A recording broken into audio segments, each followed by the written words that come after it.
એકવાર આપણે બધા સીધા બેસી જઈએ.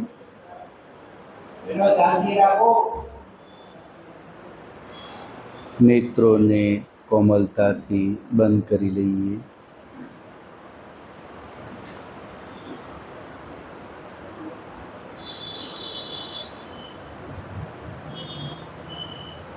શરીર અને મનને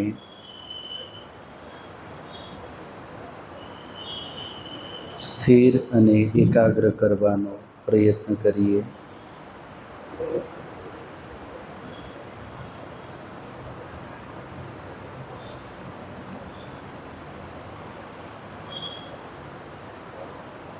મારા જીવનમાં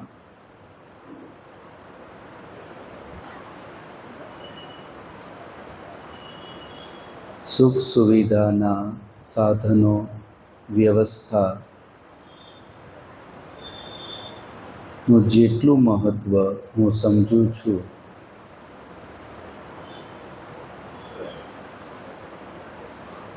એ પ્રમાણે મારા જીવનમાં સ્વતંત્રતાનું શું મહત્વ છે. સ્વતંત્રતા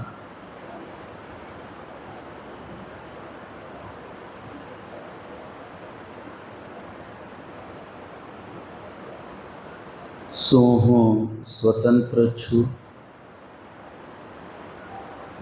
કે પરતંત્ર છું?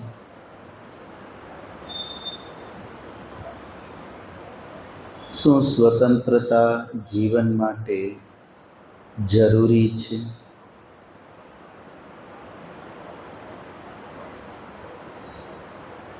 અને જો હા, તો એ સ્વતંત્રતા શું છે?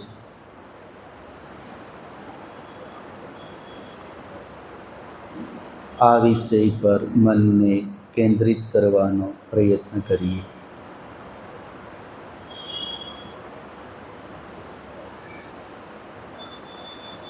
આ જીવન અને જીવનની વ્યવસ્થાઓ મને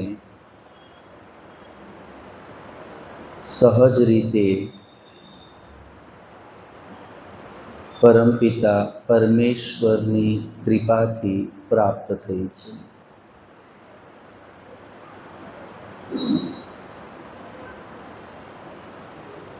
એ જ ઈશ્વર મારા જીવનની ઉન્નતિનો આધાર છે.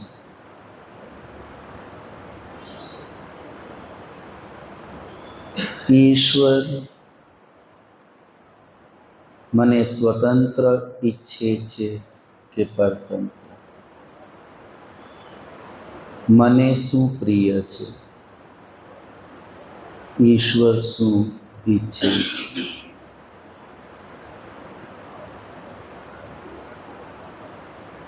નિશ્ચિત રૂપે મારા વિષયમાં, મારા હિતના વિષયમાં મારા કરતાં ઈશ્વર વધારે ઠીક સમજે છે. અતઃ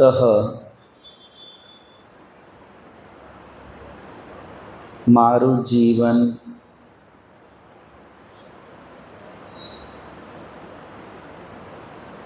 કેવી રીતે સ્વતંત્ર રહી શકે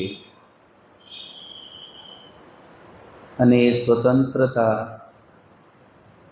મારા જીવનના લક્ષ્યને પ્રાપ્ત કરવામાં સહાયક બની શકે, એવી સ્વતંત્રતા મારા જીવનમાં સ્થિર રહે, આ માટે એ પૂર્ણતયા સ્વતંત્ર સ્વરૂપ પરમપિતા પરમેશ્વરને આપણે યાચના કામના કરીએ.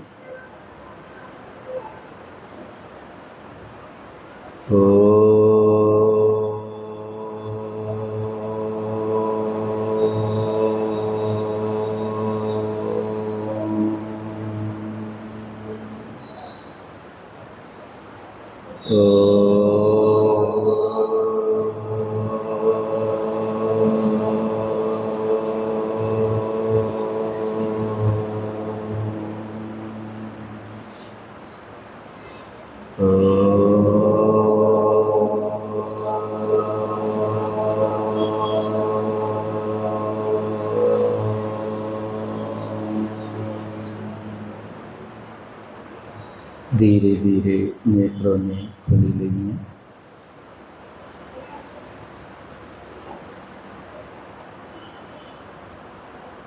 શ્રાવણ માસ નિમિત્ત યજુર્વેદ પારાયણ યજ્ઞ ના પ્રસંગની મધ્યમાં પ્રાપ્ત થયેલ સ્વતંત્રતા દિવસ કે જેને આપણે આજે મનાવી રહ્યા છીએ, સર્વપ્રથમ ઉપસ્થિત આ બધા જ આર્યોને, ભારતીય નાગરિકોને, સજ્જનોને, ધર્મપ્રેમી સજ્જનોને આજના આ સ્વતંત્રતા દિવસની ખૂબ ખૂબ બધાને હાર્દિક શુભકામનાઓ.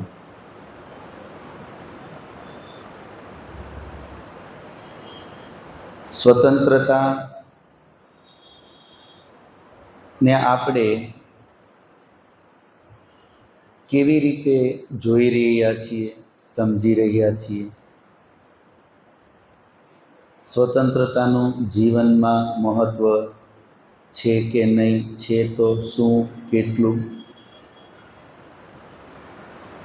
અને આપણે સ્વતંત્ર છીએ કે નહીં હાલમાં, વર્તમાન? અને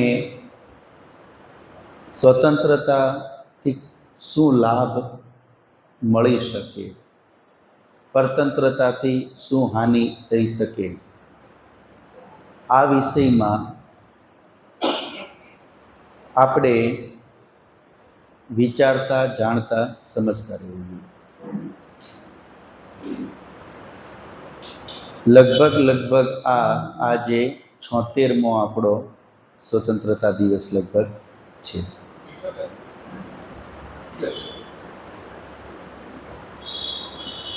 વર્ષ પ્રમાણે ગણશું તો આ 76મો લગભગ થતો હશે. 76 આજે પૂરા થયા. તો આજે આપણો સ્વતંત્રતાનો જે દિવસ છે,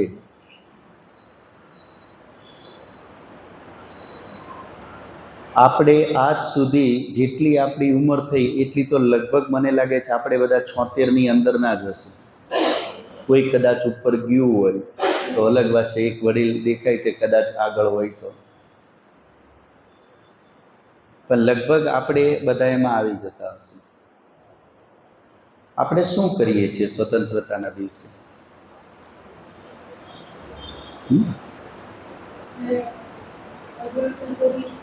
જેમ કે અત્યારે આપણે ધ્વજવંદન કર્યું, બીજું શું કરીએ? વધીને રાષ્ટ્રગાન કરીએ આપણે.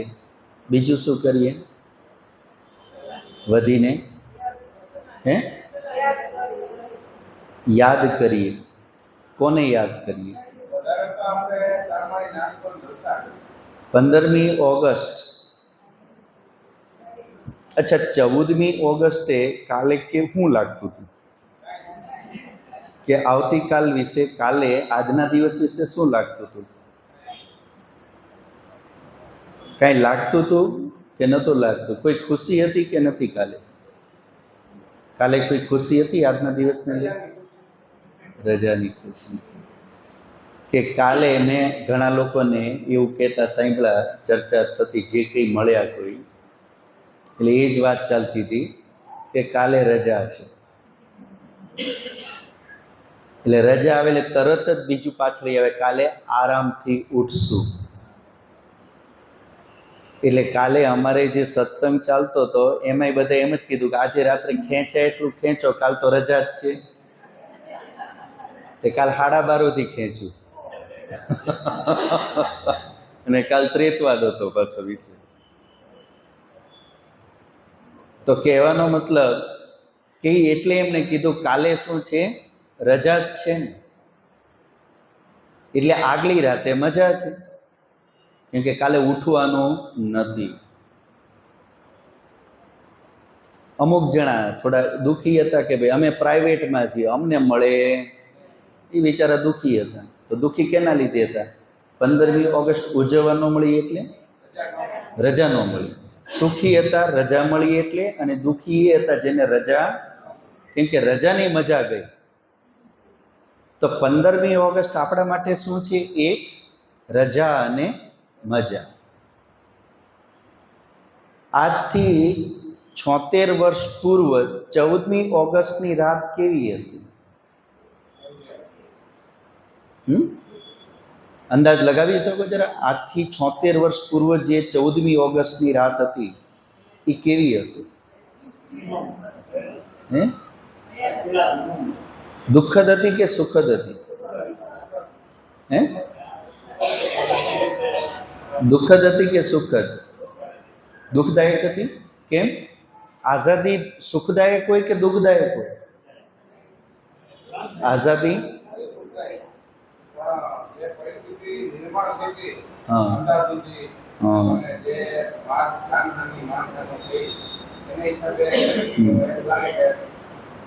તો એ ખરેખર જો આઝાદી આપણી જે આપણને મળી, અને હંમેશા આઝાદી કે સ્વતંત્રતા સુખદાયક જ હોય કે હા છૂટ્યા, હવે મજા આવશે, હવે બંધન નથી. રજામાંય મજા શું કામ છે?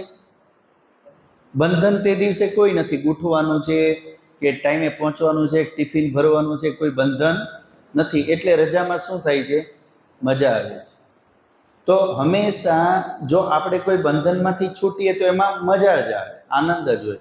પણ એ આપણી જે સ્વતંત્રતા હતી કેવી હતી? દુઃખદ હતી. અંગ્રેજોથી તો છૂટ્યા, બંધનમાંથી તો છૂટ્યા આપણે, પરંતુ જે રીતે છૂટા થયા ને જે સ્વરૂપમાં આપણને જે સ્વતંત્રતા મળી એ બહુ અઘરી મળી. બહુ મોટી કિંમત ચૂકવવી પડી, બહુ મોટી કિંમત. 2 હાથ કાપીને છોડી દેવા પડ્યા. તમે કોઈ જેલમાં છો, કોઈ આપણને પૂરી રાખ્યા છે, કે કોઈ આતંકવાદીએ આપણને પકડી રાખ્યા છે, અને એમ કે હું તમને છોડી દઉં છું, 2 હાથ કાપી લઈશ, તમે શું કરશો? આઝાદીને તમને ખુશી તો હશે કે આતંકવાદીથી છૂટી તો, પણ તમારે એના બદલામાં શું આપવાનું છે એને? 2 હાથ. તો એ કેવું લાગશે આપણને આતંકવાદીથી છૂટા થવું? મતલબ એનું જે નુકસાન છે એ કાયમ આપણી સાથે રહેશે. સમજમાં આવે છે? આપણે એનાથી છૂટા તો પડી ગયા, પણ જે કિંમત ચૂકવવી પડી એનું જે નુકસાન છે એ તો રહેવાનું. અને એવું છે કે નથી?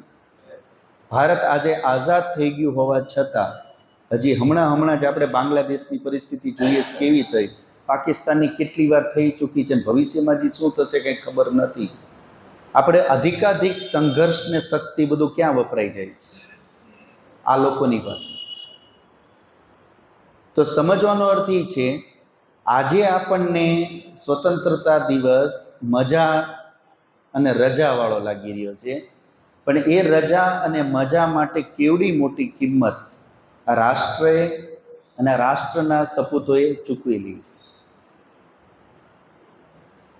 અને કેટલા લોકોએ આજ સુધીમાં એમના પ્રાણોનું આ રાષ્ટ્રને સ્વતંત્ર કરાવવા માટે બલિદાન આપી દીધું છે. માની લો આપણા ઘરમાં કોઈ એવું હોય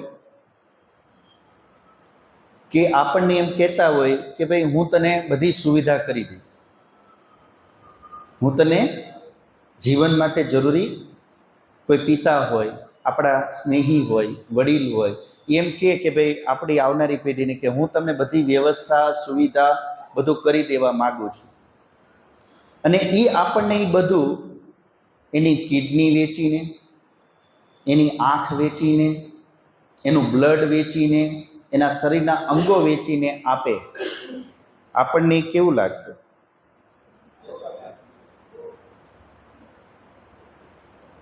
અને માની લો એમણે પોતાનું આખું શરીરના અંગો વેચી દઈ અને આવનારી પેઢીને શું કરી દીધી? વ્યવસ્થા, સુવિધા, અનુકૂળતા કરી દીધી.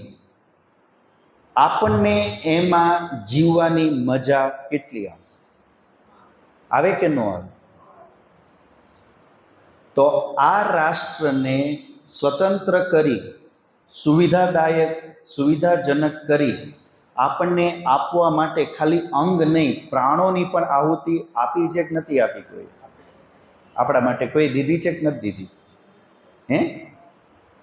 તો જેના પ્રાણોની આહુતિથી આપણને આજે આ સુવિધાને વ્યવસ્થા મળી છે, તો આપણને એમાં કોઈ દુઃખ થઈ રહ્યું છે કે મજા આવી રહી છે? અત્યારે શું કરી રહ્યા છે? થવું શું જોઈએ ખરેખર? તમે ઓલા ઉદાહરણમાં તો શું કીધું કે દુઃખ થશે, આવી રીતે આપો તો પોસાય નહીં.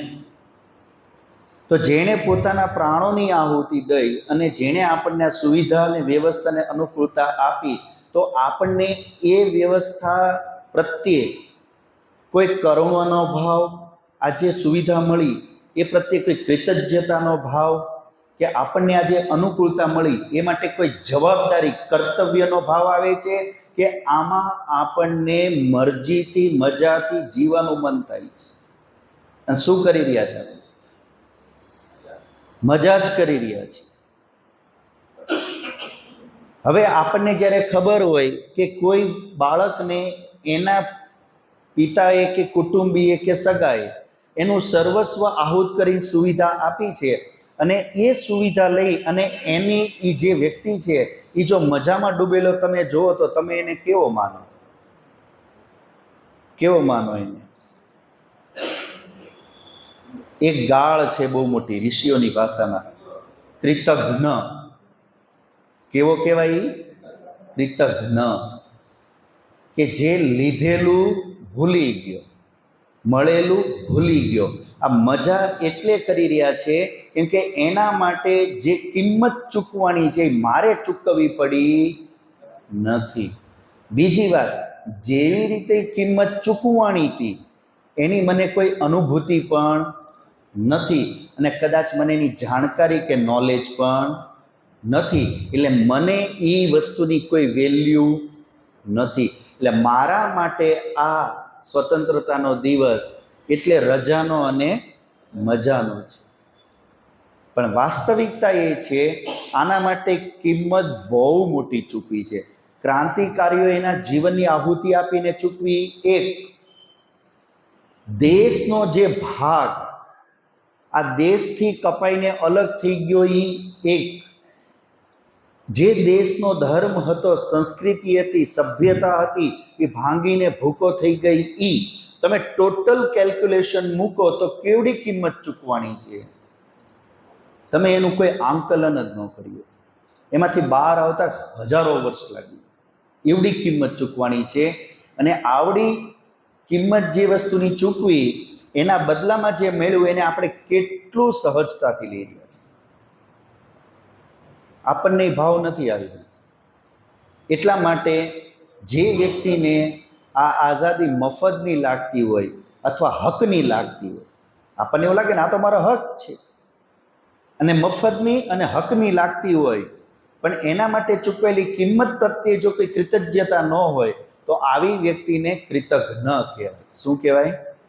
આ માનો છો કે નથી માનતા? મને આજે જો કોઈ આ સ્વતંત્રતા માટે મારી જવાબદારી નથી લાગતી, મારામાં આ વાતને લઈને કોઈ ગંભીરતા નથી, કે મને કોઈ આદર ભાવ નથી, તો નિશ્ચિત રૂપે હું કેવો છું? કૃતજ્ઞ છું. અને કૃતજ્ઞ વિશે આપણા શાસ્ત્રમાં સુક્તિકારોએ અમુક પંક્તિઓ કીધી છે પ્રેરણાદાયક. શરાબ પીધેલો માણસ કે વ્યભિચાર કરેલો માણસ, ચોરી કરતો માણસ કે કોઈને પ્રતાડિત કરતા માણસ સે કરેલા જે પાપ છે એના તો પ્રાયશ્ચિત શાસ્ત્રોમાં છે. વાત સમજાય છે શું કહું છું? આવા કોઈ પણ જે દુરાચાર કરેલા હોય એના પ્રાયશ્ચિત તો શાસ્ત્રમાં છે, કિંતુ જે વ્યક્તિ કૃતજ્ઞ છે આનું કોઈ પ્રાયશ્ચિત શાસ્ત્રમાં નથી. એટલે વિચાર કરો કેવડું મોટું પાપ છે. કોઈના કરેલા ઉપકારને ભૂલી જવો, કોઈનો ઉપકાર લઈ એનો પ્રતિ ઉપકાર ન કરવો, આ કૃતજ્ઞતા જેટલા આપણે ખરાબ વ્યવહાર માનીએ છીએ એના કરતા પણ નિકૃષ્ટ છે. હવે સમજાય છે આ વસ્તુ કેટલી ખરાબ છે. એનાથી આગળ હજી એક ગંદી વાત કહે છે. ગંદી મતલબ ચીડ ચડે એવી, આપણને આશ્ચર્ય થાય. એ જ નીતિકાર કે શું કહે છે કે જ્યારે કોઈ કૃતજ્ઞ વ્યક્તિ મરી જાય તો એનું માંસ કાગડા, કૂતરા કે ગીધે ખાતા નથી. આ કેવડી મોટી વસ્તુ છે, સમજમાં આવે છે? કૃતજ્ઞ મરેલા માણસનું માંસ કાગડા, કૂતરા કે ગીધે ખાતા નથી કે આવા કૃતજ્ઞનું ન ખવાય. એટલે કેટલી હદે તમે વિચારો, ઋષિએ આ વાતને કેવી ગણાવી છે. શાસ્ત્રકારો આ કૃતજ્ઞતા દોષને કેટલું મોટું પાપ અને જીવનનો કેવડો મોટો દોષ માને છે. આ સમજવાની વસ્તુ છે. એટલે વ્યવહારની અંદર નાની મોટી ભૂલ તો થતી રહેતી હોય. આપણે ખોટું બોલાઈ ગયું, નાની મોટી ચોરી થઈ ગઈ, નાની મોટી હિંસા થઈ ગઈ, પણ આપણાથી કૃતજ્ઞતા ન થઈ જોવું જોઈએ. એ બહુ મોટો દોષ છે. કોઈના કૃતજ્ઞ અને કૃતજ્ઞ, જ્ઞનો મતલબ શું છે? જાણવું. કૃતને જાણવું, કોઈએ કરેલું છે એને જાણવું, એને શું કહેવાય? કૃતજ્ઞ. કોઈના કરેલાને જાણવું એનું નામ કૃતજ્ઞ. તો હું જાણવું એનો ઉપકાર. તો જો એના કરેલા ઉપકારને આપણે જાણતા નથી તો પાછું વાળશું કેવી રીતે? પાછું વાળવા માટે શું કરવું જરૂરી છે? જાણવું જરૂરી છે. અને જાણવાનું શેના માટે? જાણવાનું ખાલી જાણવા ખાતર જાણવાનું છે? જીકે નોલેજ માટે? જાણવાનું ખાલી જનરલ નોલેજ માટે કે વાળવા માટે? વાળવા માટે જાણવાનું. કોઈના કરેલા ઉપકારને જાણવાનો છે એ એટલે જાણવાનો છે કે સમય આવે એ આપણે એને પાછું વ્યાજ સાથે પાછું વાળવાનું છે, આપવાનું છે. એટલે જાણવાનું છે, એટલે યાદ રાખવાનું છે. આવું જે કરતો હોય એને શું કહેવાય? કૃતજ્ઞ. અને કૃતજ્ઞ જે કરેલા ઉપકારનું હનન કરી નાખતો હોય, યાદ ન રાખે, ભૂલી જાય, વાળે નહીં, એને શું કહેવાય? કૃતજ્ઞ. તો આપણે હવે જોવાનું રે કે શું આ રાષ્ટ્રના એ મહાપુરુષો, લગભગ 5 લાખથી વધારે ક્રાંતિકારીઓએ પોતાના પ્રાણોની આહુતિ આપી અને આપણને આ સ્વતંત્રતા દેવડાવી, આમનો આપણા જીવનમાં કોઈ ઉપકાર છે કે નહીં? એ લોકો એમના જીવનની સુખ સુવિધા, એમની કામનાઓ, એમની આપણી જેમ કેટલા ભાવનાઓ હતી, એ બધું છોડીને પણ પ્રાણ આપીને આપણને સ્વતંત્રતા અપાવી. આમનો આપણા જીવનમાં કોઈ ઉપકાર છે કે નહીં? તો એ કેવી રીતે વાળશું? છે એ ખાલી જાણવાનું છે? ખાલી જાણવાનું છે કે વાળવાનું છે? બીજું, જે રાષ્ટ્ર, જે દેશ કે જેમાં આપણે રહીએ છીએ, આ રાષ્ટ્રનો, આ દેશનો પણ આપણી પર કોઈ ઉપકાર છે કે નહીં? તમે ઘરમાં રહ્યો તોય ભાડું ભરો છો, ઘરમાં રહ્યો તોય ભાડું ભરો છો. આ દેશમાં જ આપણે જે રહી રહ્યા છીએ, આ ધરતી પર જે દેશની રહી રહ્યા છીએ, અને આ દેશના જલવાયુથી જે આપણું લાલન પાલન થઈ રહ્યું છે, શું કિંમત ચૂકવીએ છીએ? આ રાષ્ટ્રને આપણે એના બદલામાં, જે આ રાષ્ટ્ર આપણી પર ઉપકાર કરી રહ્યો છે, અન્ન, જલ, વાયુ, આ બધા પદાર્થોથી આપણો જે ઉપકાર આ રાષ્ટ્ર કરી રહ્યો છે, આમાં શરીરનો એક કણ છે આ રાષ્ટ્રની ભૂમિથી નિર્માણ થયો છે. કેનાથી થયો છે આ શરીરનો એક કણ મારો? આ રાષ્ટ્રની ભૂમિમાંથી નિર્માણ થયું છે આ શરીર. હું આ રાષ્ટ્ર માટે શું કરી રહ્યો છું? ઉપકાર લઈ રહ્યો છું કે નથી લઈ રહ્યો? લઈ રહ્યો છું ને? અને આ રાષ્ટ્રના ઉપકાર વિના જીવન શક્ય છે? તો બદલામાં પ્રતિ ઉપકાર હું શું કરી રહ્યો છું રાષ્ટ્ર માટે? આ વિચારવાનો દિવસ આજે છે કે રાષ્ટ્રના એ મહાપુરુષો, એ ઋષિ મુનિઓ, એ ધર્માત્માઓ કે જે મને મારા જીવન માટે કંઈક આપીને ગયા, એમના માટે, જે રાષ્ટ્ર મારા માટે આજ સુધી કંઈક કરી રહ્યું છે. એટલે મહર્ષિ દયાનંદે સરસ કીધું છે, તમને ધ્યાન આવતું હોય તો સત્યાર્થ પ્રકાશમાં, કે જે રાષ્ટ્રના અન્ન, જલ, વાયુથી આજ સુધી મારું લાલન પાલન થયું છે, આજે પણ થઈ રહ્યું છે, અને ભવિષ્યમાં પણ જેનાથી થવાનું છે એ રાષ્ટ્રની ઉન્નતિ માટે તન મન અને ધનથી પ્રયત્ન કરવો જોઈએ. આ મહર્ષિનું વાક્ય છે. જે રાષ્ટ્રથી મારું લાલન પાલન થઈ રહ્યું છે, જે રાષ્ટ્રના અંજલ વાયુથી મારું લાલન પાલન થઈ રહ્યું છે, એ રાષ્ટ્રની ઉન્નતિ માટે જેટલી મારી શક્તિ હોય એ અનુસાર મારે તન મન ધન ચાહે સમય થી મારે પ્રયત્ન કરવો જોઈએ. આ છે કૃતજ્ઞતા. રાષ્ટ્ર માટે આપણે શું કરી રહ્યા છીએ? રાષ્ટ્ર છોડો. આપણા રાજ્ય માટે શું કરી રહ્યા છીએ? રાજ્ય છોડો. રાજકોટ માટે શું કરી રહ્યા છીએ? રાજકોટ છોડો. સોસાયટી માટે શું કરી રહ્યા છીએ? આપણી જે સોસાયટીમાં 20, 25, 50 ઘર હોય, સોસાયટી છોડો. આપણા ફેમિલીમાં આપણે શું કરી રહ્યા છીએ? બહુ ઓછું, બહુ ઓછું હશે. લગભગ આપણે દેવાનો ભાવ જેટલું લઈ રહ્યા છીએ એ પ્રમાણે આપણી ફરજ, કર્તવ્ય, જવાબદારી કદાચ આપણે એટલા અંશમાં સમજતા પણ નથી અને કરવાનો તો કોઈ સવાલ જ નથી. આ વિચાર કરવાનો દિવસ એટલે આજે સ્વતંત્રતા દિવસ છે.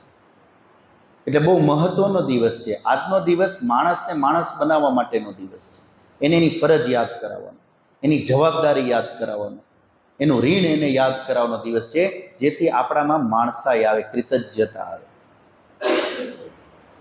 કેમ કે કૃતજ્ઞતા જે એક એવો ગુણ છે, એક બીજું પણ આના વિશે બહુ સરસ નીતિકારે કીધું છે કૃતજ્ઞતા વિશે. કોઈ વિનમ્ર હોય એટલે કૃતજ્ઞ હોય એવું કહી શકો તમે? કોઈ વ્યક્તિ સૌમ્ય છે તો એ કૃતજ્ઞ પણ હશે એવું કહી શકો તમે? કે ન પણ હોય? ન પણ હોય. હું વિનમ્ર છું, શાંત છું, સહજ છું, પણ કૃતજ્ઞ હોવું એવું જરૂરી નથી. હોવાય તે અને ન પણ હો. હું ખૂબ તપસ્વી છું તો હું કૃતજ્ઞ હોઉં એવું હોઈ શકે? ન પણ હોય, ન પણ હોય.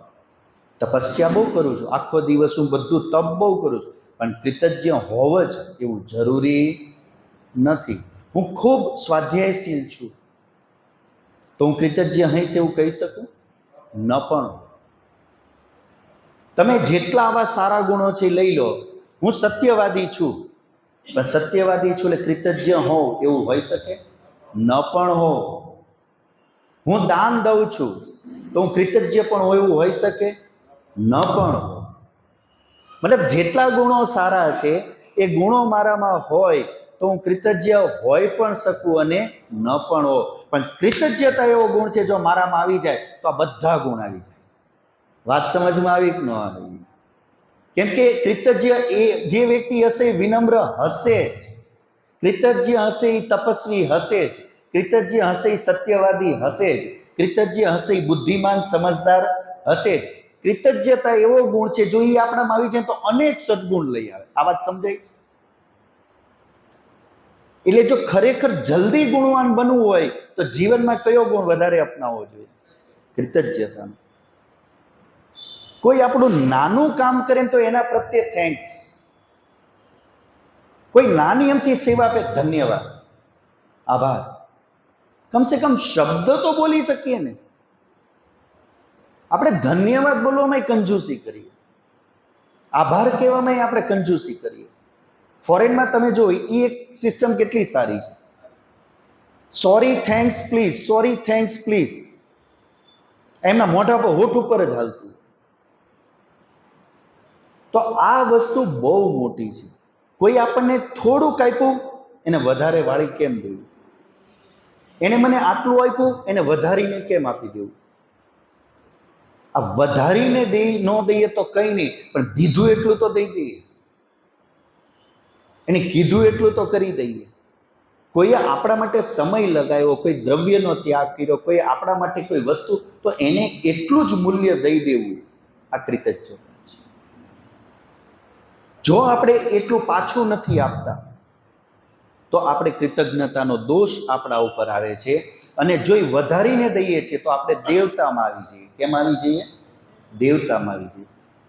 દેવાવાળાને દેવ કહેવાય. આપણે મનુષ્યની દેવતામાં આવી જઈએ કે કોઈએ મારું આટલું કર્યું તો એને ખૂબ વાળી દીધું. એટલે આપને બધાને મેં પહેલા એકવાર કદાચ આ પ્રસંગ કીધેલો. રામાયણ કોણે લખી? મહર્ષિ વાલ્મીકી. વાલ્મીકીજીને જ્યારે પૂછવામાં આવ્યું કે રામાયણ લખવા શું કામ બેઠા, લખવાની શું જરૂર છે, તો એમને શ્લોકોની રચના જે રીતની બનાવી હતી એના આધારે પ્રેરણા મળી. પણ હવે લખવી કોના ઉપર? તો પહેલા કોઈ લિસ્ટ તો બને કે ન બને? કેમ કે એ સમયમાં કે ધર્માત્માઓની ધરતી પર કોઈ કમી નથી, તો કેટલાય ધર્માત્મા હતા કે કોના ઉપર લખવું, તો છેલ્લે નામ એમાંથી એસોટ કરતા કરતા કરતા કોનું નામ આવ્યું? રામનું નામ આવ્યું. તો રામમાં એવું શું વિશેષ હતું? રૂપાળા એવા નતા કે રામ સૌથી વધારે રૂપાળા હતા, એવું નહોતું. ધર્માત્મા રામે નતા, ભરત ધર્માત્મા હતા કે નતા? રામમાં ને ભરતના ધર્મમાં ક્યાં અંતર છે? દેખાડો. ધર્મમાં શું અંતર છે? કઈ જગ્યાએ ભરતે કોઈ અધર્મ કર્યો કયો? અને રામના સમાન ભરતે કોઈ ધર્મ કરવામાં કમી ક્યાં રાખી એ પણ કયો? તો ધર્માત્મા તો એના સમયમાં છે. કયો એવો ગુણ હતો રામનો કે જેના કારણે વાલ્મીકી પ્રેરિત થયા કે આ વ્યક્તિનું જીવન જે છે એ વધારે પ્રેરણા આપશે? એ ગુણ જે ભરત કરતા પણ થોડો ચડિયાતો તમે કહી શકો, એ રામનો હતો કૃતજ્ઞતા. આખી રામાયણ એટલે લખાણ. રામ નાનામાં નાના માણસે એના પ્રત્યે કરેલા ઉપકારને ભૂલતા નહીં, ક્યારેય નતા ભૂલતા. એમનો ભૂલવાનો સ્વભાવ જ નહોતો. ભલે બધું ભૂલાતું, પણ મારા માટે કોઈ કર્યું છે તો એ ભૂલાતું નહીં. એને ભૂલતા ને એનો મતલબ શું હતો? એ વાળા વિના રહેતા. જેણે જેણે એના માટે જે કર્યું હતું એણે એમને એટલું પાછું વાળ્યું. આખું એમને તમે જો કિસગંધા કોને વાળી દીધું પાછું? સુગ્રીવે એમના માટે કર્યું, એમને એને આખું વાળી દીધું. વિભીષણે એના માટે મદદ કરીને આખું લંકા, નહીતર બે ઉપર કબજો કરીએ કે મતા કે નહીં. અને લક્ષ્મણજીએ કીધું તું કે નતું કીધું? અને રાજાના નિયમ પ્રમાણે પણ શું નિયમ છે? શાસન ન્યા કોનું હોય? જે જીતો છે. પણ એમણે શું કર્યું? ના, આ વિભીષણનું છે, એને આ છે એની કૃતજ્ઞતા. કોઈ જગ્યાએ કોઈનો ઉપકાર રામ એના જીવનમાં ન રહી ગયો. આ ભાવ જ્યારે વ્યક્તિમાં હોય ત્યારે મહામાનવ થઈ જાય, ત્યારે ઇતિહાસ રચી જાય. તો કહેવાની વસ્તુ એ છે કે આપણે પણ આપણા જીવનમાં આ વસ્તુ સમજવાની જરૂર છે. જલ્દીથી જો આપણા જીવનને શ્રેષ્ઠ બનાવવું હોય, આપણે સફળતા તરફ આગળ વધવું હોય અને એક મનુષ્ય તરીકે ધરતી પર જો કહીને મૂકી જવું હોય, તો કૃતજ્ઞતા આપણા જીવનમાંથી જાય નહીં. આ લક્ષ્ય બનાવવું જોઈએ. હું રાખીશ નહીં કોઈનું. ઘણીવાર ન રાખવામાં એવું હોય, વટના માર્યા એમ થાય પાછું એ સંભળાવી જશે.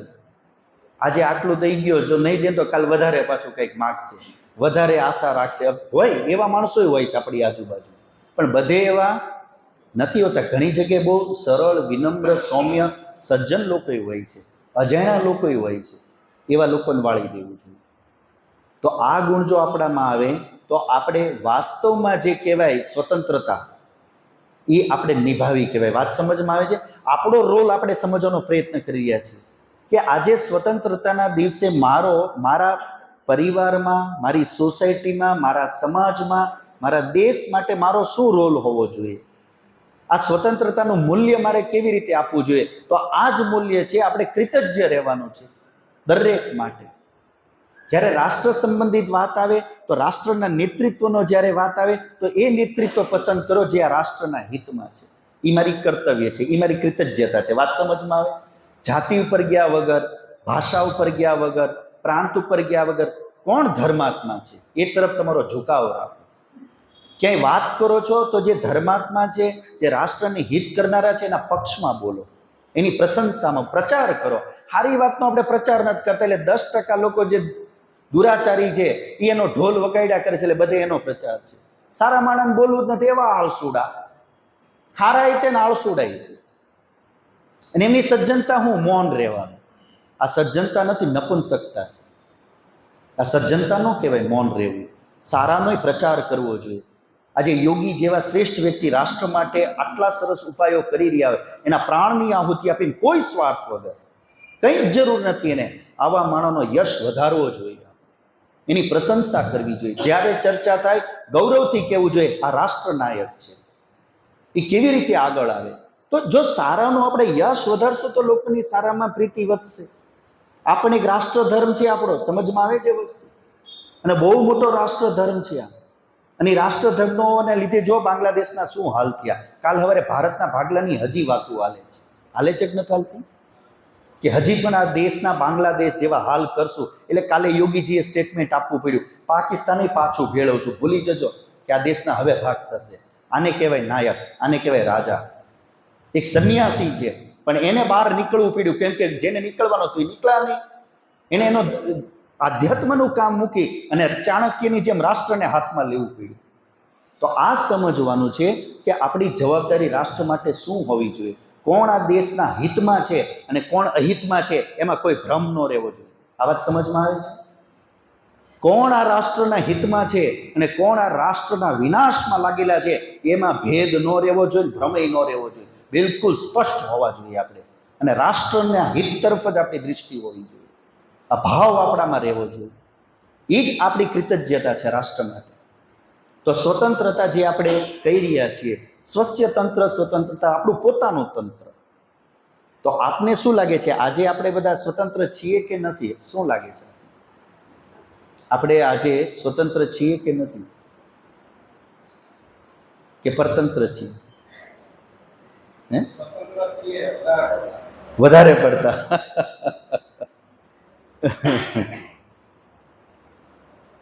તો આપણને એવું લાગતું હશે કે આપણે સ્વતંત્ર છીએ, જેમ વિજયભાઈ કીધું એમ વધારે પડતા છે, કેમ કે કોઈ રોકટોક જ નથી. શું ખાવ, પીવું, ફરવું, પહેરવું, બોલવું, કાંઈ પણ કરીએ.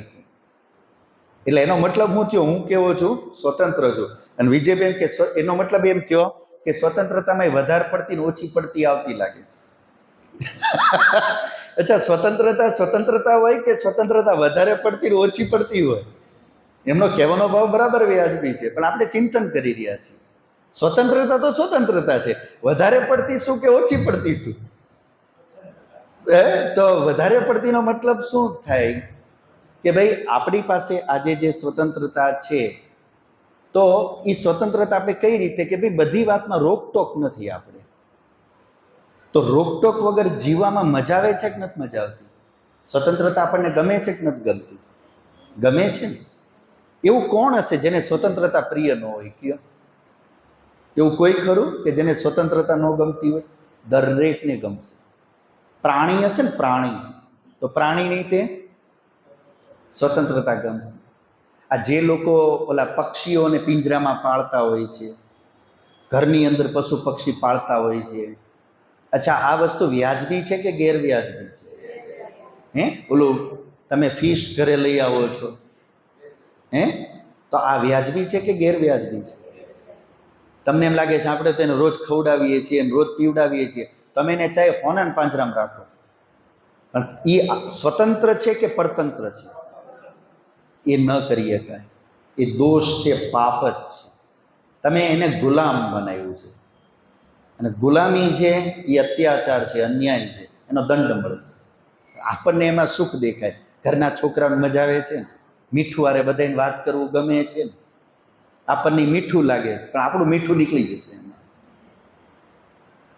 તો કોઈ દિવસ કોઈને વગર કારણે પરતંત્ર કરાય નહીં, કેમ કે બધાની ઈચ્છા કેવી છે? સ્વતંત્ર રહેવાની. મારી સ્વતંત્ર રહેવાની છે, બધાની સ્વતંત્ર રહેવાની છે. તો સ્વતંત્રતાનો અર્થ શું? આપણે કઈ રીતે સ્વતંત્રતા મૂલવી રહ્યા છીએ, અને સ્વતંત્રતા આપણે બધાને જોઈએ છીએ, એમાં કોઈ ડાઉટ નથી. તો એ સ્વતંત્રતા જે આજે આપણને મળી છે, એ સ્વતંત્રતા આપને એવું લાગે છે કે જો એટલી મળી છે ઘટે છે? ને પ્રશ્ન એ પૂછ્યો તો કે આપણે સ્વતંત્ર છીએ કે પરતંત્ર? તો વિજયભાઈ કીધું કે વધારે પડતા સ્વતંત્ર છીએ. અચ્છા, વધારે પડતા સ્વતંત્ર છીએ કે ક્યાંય ક્યાંય પરતંત્ર છીએ? પરતંત્ર છીએ, વધારે પડતા સ્વતંત્ર છીએ અને ઘણી જગ્યાએ પરતંત્ર પણ છીએ. તો વધારે પડતી સ્વતંત્રતા તો ક્યાં હશે? ખાવા પીવા, ઉઠવા બેઠવા, બોલવામાં. અને પરતંત્રતા ક્યાં છે? ક્યાં પરતંત્રતા લાગે છે? જ્યાં આપણી મરજી નથી ચાલતી, જ્યાં આપણા અનુકૂળ નથી થતું, જ્યાં આપણને ગમે એવું નથી થતું, આ બધું શું છે? પરતંત્રતા છે ને. તો તમે જ્યારે ઘરે જાઓ, ટ્રાફિક પોઈન્ટ ઉપર તમારે ઊભા રહેવું પડે છે, અને જ્યારે ટ્રાફિક પોઈન્ટ ખુલે ત્યારે તમને જવા મળે છે, તો તમે સ્વતંત્ર છો કે પરતંત્ર? તમારી ઈચ્છા શું છે? ઊભા રહેવાની કે જવાની? જવાની. પણ તમારે ત્યાં શું કરવું પડે છે? તો તમે સ્વતંત્ર છો કે પરતંત્ર? પરતંત્ર થયા ને. પરતંત્ર થયા. ઘરે તમે જુઓ, ઘરની અમુક વ્યવસ્થા અમે નાના મોટા સામે કે કોઈ આવ્યા ગયા, આપણી ઈચ્છા તો હોય હું આમ ખાઉં, આમ પૈસા ઉડાડું, આમ કરું, આ કરું, પણ એમ થાય કે એમ કરવા જઈશ તો ઘરના જોશે તો, દાદા કહેશે તો, પપ્પા કહેશે તો સ્વતંત્ર છીએ કે પરતંત્ર છીએ? પરતંત્ર છીએ. તો ઘણી એવી જગ્યા જો આપ જોવા જશો તો ઘણી જગ્યાએ, જેમ કે આજના બાળકો છે, તમારી ઈચ્છા એવી છે કે ફિઝિકલ ફિટ બને, વ્યવહાર કુશલ બને, એની દિનચર્યા સારી બને, બધું કરવું છે, પણ જે રીતે સ્કૂલ અને ટ્યુશનની બધી સિસ્ટમ છે, તમે સ્વતંત્ર છો કે પરતંત્ર? તમારે એની સાયકલમાં ચડાવવો જ પડે. એ સાંજે 6 વાગે ઉતરે, એના પછી સવાર ચડાવી હોય તો હવે એમાં એને શું કરાવો તમે 2 કલાકમાં? તો એમાં પરતંત્ર છે. એટલે હજી સ્વતંત્રતા અને પરતંત્રતા, અને એ સમજવાનું છે કે એક બાજુ આપણે સ્વતંત્ર રહેવું છે, આપણને ગમે છે, એક તરફ આપણી પાસે સ્વતંત્રતા છે એવું આપણને લાગે છે, એટલે કે આપણી પાસે છૂટછાટો ઘણી છે, પણ એ છૂટછાટો સ્વતંત્રતાનો ભાગ છે કે સ્વચ્છંદિતાનો ભાગ? તો સ્વચ્છંદિતા અને સ્વતંત્રતામાં ફેર શું? સ્વચ્છંદિતા અને સ્વતંત્રતામાં ફેર શું? બે એક છે કે અલગ અલગ છે? સ્વચ્છંદિતા અને સ્વતંત્રતા એક છે કે અલગ અલગ છે? શું અલગ છે? શું ફેર છે? સ્વચ્છંદી કોને કહેવાય? મનમાની કરે એને સ્વચ્છંદી કહેવાય. અચ્છા, તો સ્વતંત્રતામાં શું ઈચ્છીએ છીએ? મનમાની જ ઈચ્છીએ છીએ કે બંધનમાં રહેવા માંગીએ? સ્વતંત્રતામાં શું ઈચ્છીએ છીએ? કરવા શું ઈચ્છીએ છીએ? મનમાની. એમાં ઈચ્છીએ છીએ શું? પણ કરતા સમજો છો? ઓલામાં મનમાની ઈચ્છીએ છીએ અને કરીએ છીએ, આમાં ઈચ્છીએ છીએ પણ કદાચ કરતા તો કંઈક થોડુંક એમાં ઘટાડો થયો. તો સ્વતંત્રતા હારી કે સ્વચ્છંદિતા હારી?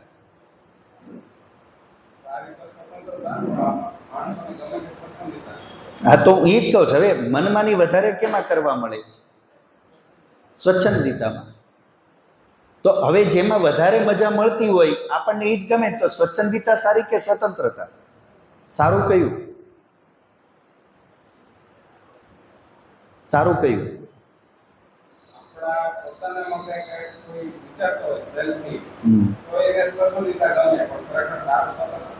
કેવી રીતે?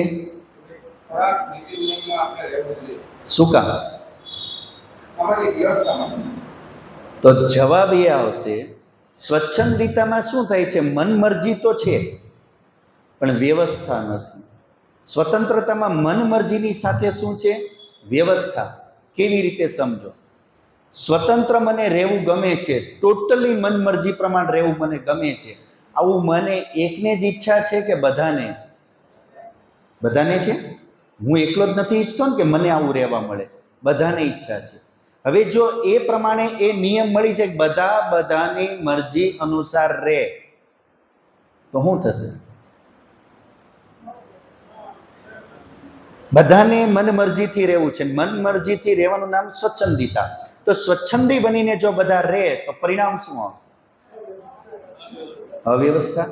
અચ્છા, હું જ્યારે સ્વતંત્ર રહેવા માંગુ છું ત્યારે બીજાને હું કેવી રીતે રાખવા માંગુ છું? હું સ્વતંત્ર રહેવા માંગુ છું પણ બીજાને હું કેવી રીતે રાખવા માંગુ છું? બીજા બધા મારી યાર કેવી રીતે રહે હું માંગુ છું? આધીન રહીને. હું તો સ્વતંત્ર રહું પણ આ બધા મારા આધીન રહે, તો પરતંત્ર રહેવું ઈચ્છું છું. અચ્છા, તો સામેવાળો શું ઈચ્છે છે? કે હું સ્વતંત્ર રહું ને આ બધા મારે. તો બધાની મરજી પ્રમાણે જો તમે આ વ્યવસ્થા લાગુ કરવા જાઓ તો પરિણામ શું આવશે? ટ્રાફિક પોઈન્ટ ઉપર આવો, ચારેય બાજુથી ટ્રાફિક આવે છે, આ બાજુથી, આ બાજુથી, આ બાજુથી, આ બાજુથી. બધાની ઈચ્છા શું છે? પહેલા કોણ જાય? બાકીના બધા પછી. અને દરેક જણ શું ઈચ્છે છે? પહેલા કોણ જાય? બાકીના. હવે બધા નીકળે.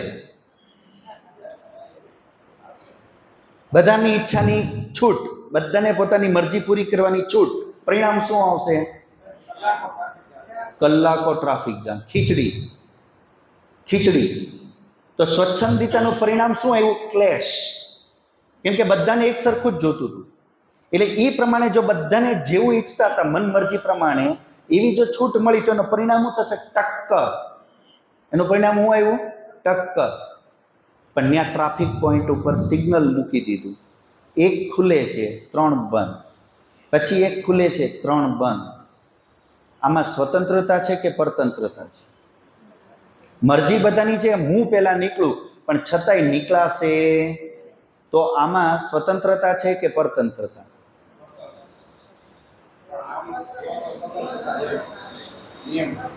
આ પરતંત્રતા તો કહેવાય જો એક સાઈડ ને તો જવા મળે, બાકી 3 ને ન મળે. પણ નિયમ એક માટે છે કે બધી સાઈડ માટે? તો આને સ્વતંત્રતા કે શું પરતંત્રતા? આપણને જો ઈ ન જવા મળે બીજાને મળે તો પરતંત્રતા કહીએ કાય. પણ એ નિયમ એક માટે નથી. તો સ્વતંત્રતા કેવી હશે? સંયમિત હશે, વિવેકપૂર્વક હશે, સમજદારીપૂર્વકની હશે. મતલબ બીજાનું પણ એમાં સન્માન હશે. જેવી મારી ઈચ્છા છે એવી બીજાની છે. તો જેવું મારા માટે જરૂરી છે એવું બીજા માટે જરૂરી છે. તો મારે મારું કામ કરવું હોય તો મારે બીજાને પણ ચાન્સ આપવો પડે. અને એમાં ફાયદો થઈ રહ્યો છે કે નુકસાન? ફાયદો. બધા ટાઈમે પહોંચી શકે છે. એમાં ખાલી 2 મિનિટ જ લાગે છે, ઊભા રહેવું પડે છે. કેટલું? પણ હમણાં બધા જો છૂટા થઈ જાય તો કદાચ કલાકે વહી જાય. કાલ ગુણવંતભાઈ મને મૂકવા આવતા હતા, અહીંથી અમે નીકળ્યા બહાર, રોડ ઉપર ચડ્યા તો ઓલું વરસાદ હું આવ્યો તો બંધ થયો તો એટલે હું બધું ટ્રાફિક નીકળું તો ઓલું એપાર્ટમેન્ટ છે ને આ બાજુ લેફ્ટ સાઈડ મોટું, એમાંથી ઓલી ગાડીઓ વચ્ચે પડી, ટ્રાફિક બધો જામ. 2 જણાએ સ્વચ્છંદિતા રાખી આખા 2 રોડ જામ કરી દીધા, કેવલ 2 ગાડી, 2 જ ગાડી. હવે એને એ ધીરજ ન રાખી કે અત્યારે ટ્રાફિક વધારે છે તો આપણે થોડું ઓલું ચોકડીએ જઈને વળીને વહી આવી, ક્રોસ માર્યું રોંગ સાઈડ. આ કહેવાય સ્વચ્છંદિતા. એમાં ઉલટાના લેટ થયા, એ થયો અને બીજા કેટલા લોકોને લેટ કર્યા, એનો જે દોષ લાગ્યો એ અલગ. તો સ્વતંત્રતા જરૂરી છે, હોવી જોઈએ, પણ સ્વતંત્રતા કેવી હશે? બીજાની સ્વતંત્રતાનું હનન ન થવું જોઈએ. આનું નામ સ્વતંત્રતા છે. વાત સમજમાં આવે છે? સ્વચ્છંદિતામાં શું થાય છે? બીજાનું હનન થાય છે. તો બીજાની સુવિધાનું, બીજાની સ્વતંત્રતાનું હનન કર્યા વગર જે આપણે હવે સુખ લેવાનું છે એનું નામ શું છે? સ્વતંત્રતા. અને જો એ વસ્તુ આપણે તોડી નાખી તો એ થઈ ગયું સ્વચ્છંદિતા. એટલે આપણે આપણી સ્વતંત્રતા ચાહે પરિવારમાં હોય, સમાજમાં હોય, રોડ ઉપર કાલ જે હું કહેતો હતો કે પહેલા બીજાને જવા દેવા જોઈએ. કોઈ વડીલ હોય આથી તો કહી શકે કે આપ નીકળી જાઓ, તમે આપ નીકળી જાઓ. આ પણ શું છે? સ્વતંત્રતાનું સન્માન. એમાં મેં કીધું આપણે પહેલા કોને જવા દેવા જોઈએ, એ પણ શું છે? એક સ્વતંત્રતાનું સન્માન. તો આવું આપણે પરિવારમાં કરવાની જરૂર છે, આવું રાષ્ટ્ર માટે કરવાની જરૂર છે કે આપણે આપણા હક તો ભોગવવા માંગીએ છીએ પણ ફરજ પણ યાદ રાખીએ કે કેવી રીતે ભોગવવાના છે. બીજાને હેરાન કર્યા વગર, બીજાનું કામ વધાર્યા વગર, બીજાનું અપમાન કર્યા વગર, બીજાનો હક લીધા વગર મારે મારા હકની રક્ષા કરવાની છે. તો એ સ્વતંત્રતા છે. અન્યથા એવું છે સ્વચ્છંદિતા છે. તો આપણા રાષ્ટ્ર માટે સ્વતંત્રતા કે આપણા માટે હજી જે સ્વતંત્રતા હોવી જોઈએ એવી સ્વતંત્રતા હજી આપણા જીવનમાં છે નહીં. એક તો જોઈએ એટલી સ્વતંત્રતા નથી, ઘણી બધી પરતંત્રતા છે. અને બીજું કે જે સ્વચ્છંદિતા ન હોવી જોઈએ એ હજી ઘણી બધી આપણામાં છે. એટલે 2 કામની હજી જરૂર છે. જે સ્વચ્છંદિતા છે એને બંધ કરીએ અને સ્વતંત્રતામાં આવીએ, અને જે હજી પરાધીનતા છે એને દૂર કરીએ અને એમાં આપણે સ્વતંત્ર થઈએ. તો એ કઈ સ્વતંત્રતા? અંતિમ વાત કહીને વાત પૂરી કરીશ. આપણા જીવનનું લક્ષ્ય શું છે? સુખ પ્રાપ્ત કરવું, અંતિમ લક્ષ્ય જુઓ આપણા જીવન, અને દુઃખોથી છૂટું, આ આપણા જીવનનું ચરમ લક્ષ્ય છે. તો આપણા જીવનના આ લક્ષ્યને આપણે પ્રાપ્ત કરી શકીએ એ રીતની વ્યવસ્થા, એ રીતનો રાજા, એ રીતનું સંવિધાન, એ રીતનું રાષ્ટ્ર, એ રીતની સંસ્કૃતિ, એ રીતના વિદ્વાનો અને એ રીતની વિદ્યા જ્યાં સુધી આપણા જીવનમાં ન હોય ત્યાં સુધી આપણે શું રહેવાના? વાત સમજમાં આવી તમને? સ્વતંત્રતા, સ્વયંનું તંત્ર. તો સ્વયંનું તંત્ર કેવું હશે? સ્વયંના લક્ષ્યને પ્રાપ્ત કરાવે એવું હશે. આ વાત સમજમાં આવે છે? સ્વતંત્ર રહેવું છે ને. અને સ્વતંત્ર શું કામ રહેવાનું છે? આપણા લક્ષ્યને પ્રાપ્ત કરવા માટે. તો એ સ્વતંત્રતા કેવી હોવી જોઈએ? મનુષ્યને એના જીવનનું લક્ષ્ય પ્રાપ્ત કરાવનારું હોવું જોઈએ. આ વાત સમજમાં આવે છે? તો ચાહે કોઈ પણ વિશ્વનો દેશ હોય, એ દેશોની સ્વતંત્રતા આપણને દેખાય તો છે, પણ ખરેખર આધ્યાત્મિક રીતે જુઓ તો સ્વતંત્ર છે. કેમ કે એ દેશની વ્યવસ્થાઓ, સંવિધાન ઘણી બધી પ્રકારની છે જેથી લક્ષ્યને પ્રાપ્ત કરવામાં શું છે? બાધક છે. એટલા આપણે હજી પણ શું છીએ? પરતંત્ર છીએ. એટલે હજી આઝાદી પૂરી આવી નથી, હજી આઝાદી પૂરી લાવવાની છે. અને એ આઝાદી લાવવાનું કામ મહર્ષિ દયાનંદે કર્યું. આ વાત સમજમાં આવે છે આપને? મહર્ષિ શું કરીને ગયા? મનુષ્યને એનું લક્ષ્ય કેવી રીતે કરી શકે, શીઘ્રતાથી કેવી રીતે. એટલે તમે જો સત્યાર્થ પ્રકાશ જેવો સમૂલાસ, સત્યાર્થ પ્રકાશ કે જ્યાં આગળ એમને બાળક, ગૃહસ્થ, વાનપ્રસ્થ અને ઈશ્વર, જીવ એની વાત કરતા હતા, એમાં રાજાની વાત કરી કે ન કરી? હવે રાજાની વાત કરવાની શું જરૂર હતી? આમ જો તો એ સમૂલાસ તમને આવું કમેળિયો લાગશે, કોઈ મેળ બનતો જ નહીં લાગે. રાજાની વાતને સત્યાર્થ પ્રકાશ શું લેવા દેવા? તો સત્યાર્થ પ્રકાશ લખવાનું પ્રયોજન શું હતું? મનુષ્યના જીવનના લક્ષ્યની પ્રાપ્તિ કરાવીની, પ્રાપ્તિ કરવામાં જે દોષો છે આપણામાં એ દૂર કેવી રીતે થાય એ આપણને જણાવવું. એ માટે એમણે શું લખ્યું? સત્યાર્થ પ્રકાશ. તો એ સત્યાર્થ પ્રકાશને એમને રાજાને પણ લખ્યો. કેમ કે આ બધી વ્યવસ્થાઓ કોને આધીન છે? રાજાને. તો હજી એટલા અંશમાં જ્યાં સુધી વૈદિક રાજા નથી, વૈદિક સંવિધાન નહીં આવે, અને વૈદિક સંવિધાન જ્યાં સુધી નથી ત્યાં સુધી આપણે સ્વતંત્ર છીએ એવું કહી શકીએ નહીં. એટલે કામ હજી ઘણું બાકી છે. આ વાત સમજાય છે આપને? ઘણું બાકી છે. અને એ આધ્યાત્મિક સ્વતંત્રતા માટે આપણે બધા ધારીએ તો કામ કરીએ કે ન કરીએ કે આપણા લેવલ ઉપર? જેમ કે આર્ય સમાજમાં દેખો, આ બધા એમના સ્તર ઉપર કામ કરી રહ્યા છે. એમ આપણે આપણા પરિવારમાં, આપણી સોસાયટીમાં, આપણા સગાવાલામાં અથવા કોઈ એવા વ્યક્તિઓ જે સમજદાર છે એની પાસે વેદોની વાતો કરવી જોઈએ. વાત સમજમાં આવે છે? એની સાથે આધ્યાત્મની ચર્ચા કરવી જોઈએ. આ વૈદિક વિચારોનો પ્રચાર કરવો જોઈએ. એનાથી શું થશે? લોકોમાં વૈદિક ભાવના ઊભી થાય અને વૈદિક રાજાનું મહત્વ વધતું જાય, જેથી કરીને લોકો વૈદિક રાજા તરફ આગળ વધે અને રાષ્ટ્ર એક સારું બને, આવનારી જનરેશન સારી બને. તો આ હજી કર્તવ્ય આપણી ઉપર બાકી છે. એટલે હજી કેવલ આપણે પૂરા સ્વતંત્ર નથી થયા, હજી સ્વતંત્ર કરવાની બહુ મોટી જવાબદારી બાકી છે. એટલે એમાં આપણે હજી ક્રાંતિકારી બનવાની જરૂર છે. તો એમ ન માનીએ કે એ તો આઝાદ 76 વર્ષ પહેલા થઈ ગયું, હવે કંઈ કરવાનું નથી. 76 વર્ષ નહીં, 5000 વર્ષથી આઝાદી બાકી છે. મહર્ષિ દયાનંદ આવ્યા અને ઘણી ખરી આઝાદી આપણને અપાવી ગયા, પણ છતાં હજી ઘણું કામ આપણી સામે છે. એ આપણે મહર્ષિ આપેલા વિચારો, સિદ્ધાંતો પ્રમાણે કરવાનું છે. અને જેથી એ કાર્યમાં આપણે સફળ થશું તેથી આપણે આ સ્વતંત્રતા ભોગવવાના વાસ્તવિક અધિકારી બનશું અને આપણી એ કૃતજ્ઞતા કહેવાશે અને આપણા કર્તવ્ય તરફ આપણે આગળ વધીએ અને હજી પણ એક વૈચારિક સ્વતંત્રતા, આધ્યાત્મિક સ્વતંત્રતા તરફ માટે આપણે પ્રયત્ન કરતા રહીએ તો આપણી આ 15મી ઓગસ્ટ મનાવવું આપણા માટે સાર્થક થઈ શકે. તો સમય અનુસાર આટલી મારી વાત રાખી પાણીને વિરામ આપી.